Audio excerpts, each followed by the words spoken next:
Kasunod ng dumaraming bilang ng virus infection sa barangay Mamunik sa Mayantok, Tarlac, pinalawig pa ng lokal na pamahalaan ng granular lockdown sa lugar hanggang sa August 31. May detalye si Ismael Mateo.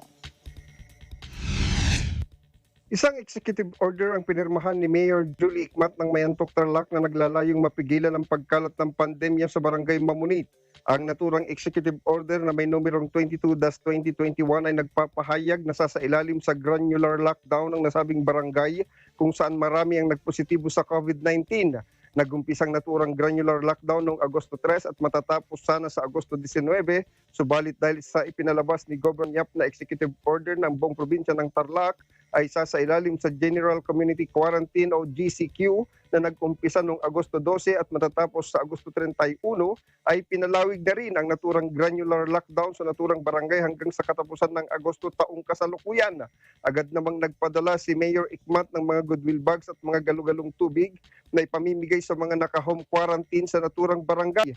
Inatasan din ng alkalde ang LDRRMO at RHU ng Bayan ng Mayantok na agad magsagawa ng contact tracing at mag-conduct ng rapid antigen test upang magawan agad ng hakbang ang sinumang magpositibo sa naturang sakit.